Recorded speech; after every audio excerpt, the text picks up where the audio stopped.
Assalamualaikum warahmatullahi wabarakatuh.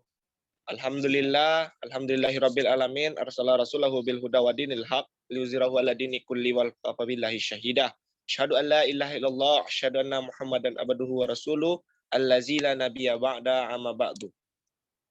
Baik, pada kesempatan kali ini izinkan kami dari kelompok 3 ingin menyampaikan hasil diskusi kami yang diberi judul itu pembagian hadis yang diterima menjadi diamalkan dan tidak diamalkan. Pada kesempatan kali ini izinkan saya memperkenalkan dari kelompok 3. Yang pertama yaitu Pobi Putra Mayoka dengan NIM 20.271.0033. Yang kedua yaitu Alisa Permanda 20.271.0146. Nata Kinwara 20.271.0017. Dan Fatta Al-Yusra yaitu 20.271.0005. Oke, selanjutnya. Oke, pada kesempatan ini yang pemateri pertama yaitu kepada Saudari Nata. Kepada Saudari Nata, saya persilakan. Baik, di sini saya akan menjelaskan mengenai pengertian hadis. Hadis adalah gambaran masa lalu Nabi Muhammad SAW.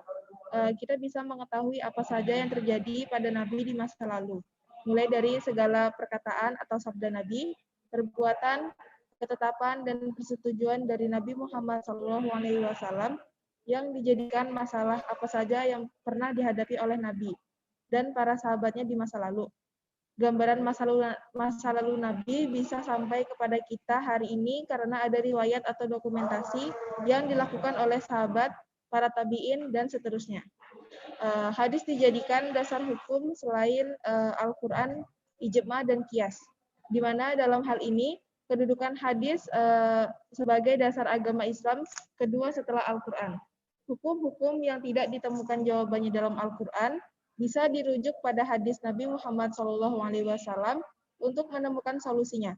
Ada banyak ulama periwayat hadis, namun yang sering dijadikan referensi, yang sering disebut yaitu ada 7, yaitu Imam Bukhari, Imam Muslim, Imam Abu Daud, Imam At-Tirmidzi, Imam Ahmad, Imam Nasai, dan juga Imam Ibnu Majah.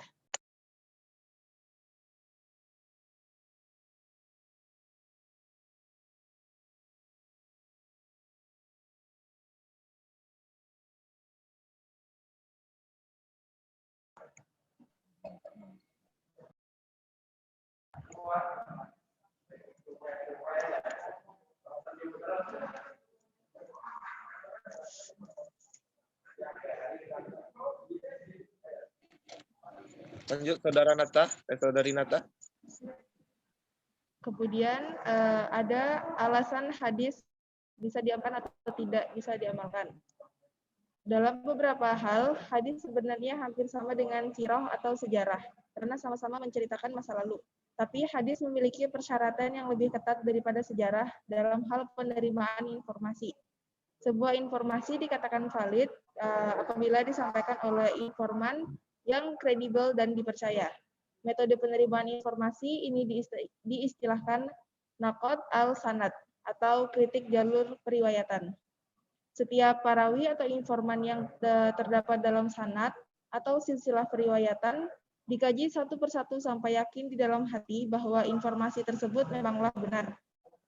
Dan Al-Sayuti dalam buku ilmu hadisnya, Tadrib al-Rawi, mengatakan yang dimaksud dengan hadis sahih di sini adalah sahih al-isnad. Kebenarannya terletak pada kevalitan sanad. Untuk itu, ulama hadis mengembangkan metode kritik isi hadis atau naqd al-matan al-hadis untuk menguji dan mengoreksi kebenaran informasi yang disampaikan perawi.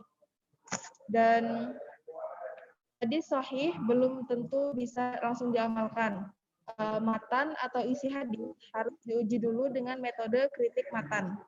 Hadis yang sudah sahih sanadnya dan matannya ini juga belum cukup untuk langsung diamalkan. Langkah selanjutnya yaitu bagaimana cara memahami hadis tersebut atau turut faham al-hadis. Dalam membaca hadis harus dipahami mana yang agama dan mana yang budaya.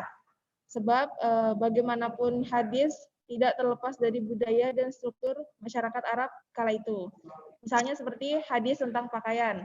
Nabi digambarkan dengan sosok yang memakai jubah, sedangkan jubah adalah bagian dari budaya Arab dan bukanlah bagian dari agama.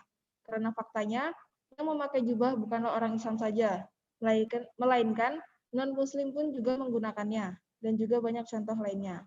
Jadi, ada banyak tahapan yang perlu dilakukan agar mengetahui hadis ini tuh layak atau tidak diamalkan. Tidak cukup jika hanya dengan membaca kesimpulan tentang kesahihan hadis, lantas kita terburu-buru mengamalkan tanpa memahami terlebih dahulu apa makna dari hadis tersebut. Sekian. Oke, terima kasih kepada Saudari Nata.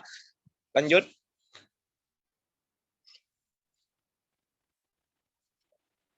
Ada 3 yang dapat kami bahas. Yang pertama akan dibahas oleh Saudari Elisa. Kepada Elisa kami persilakan. Assalamualaikum warahmatullahi wabarakatuh. Baik, di sini saya jelaskan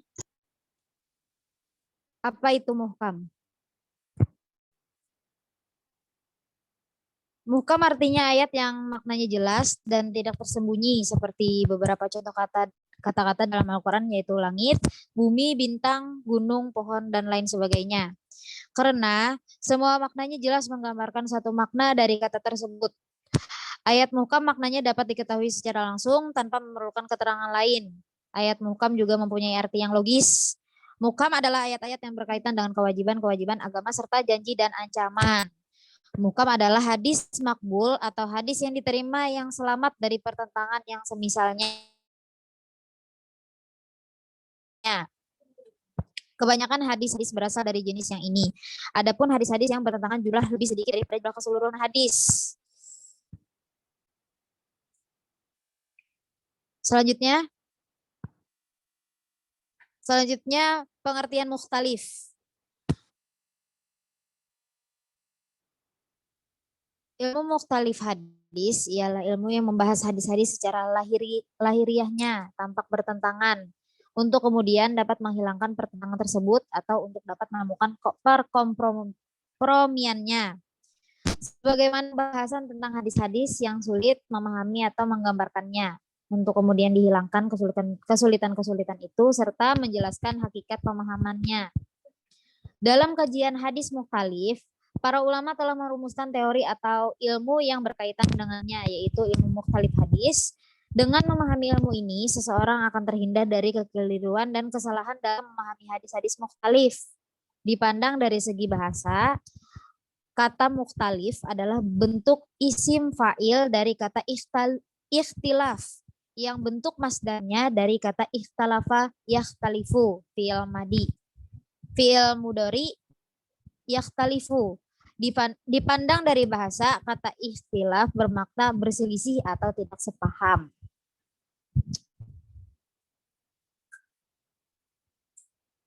Ya, selanjutnya akan saya serahkan kepada moderator.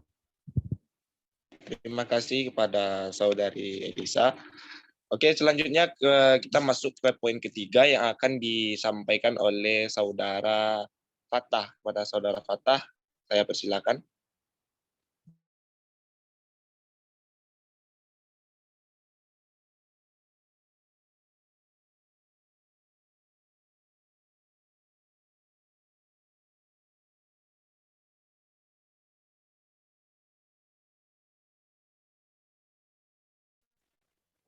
Saudara Fatah.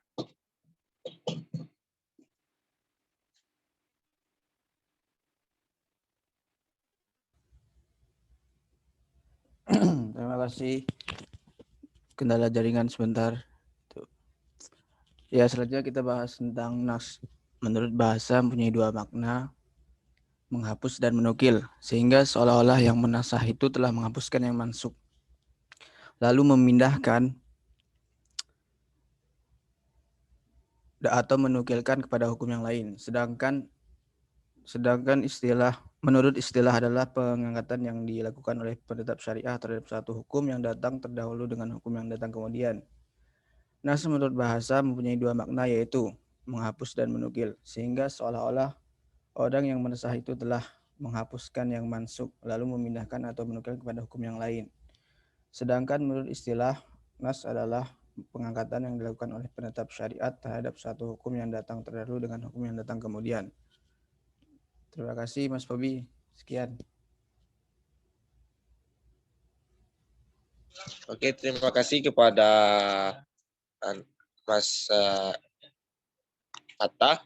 Dan terima kasih juga kepada semua pemateri yang telah menyampaikan materinya. Mungkin sekian penyampaian dari kelompok kami. Kalau ada salah dan janggal kami mohon maaf. Wabillahi taufiq wal hidayah. Assalamualaikum warahmatullahi wabarakatuh. Waalaikumsalam warahmatullahi wabarakatuh.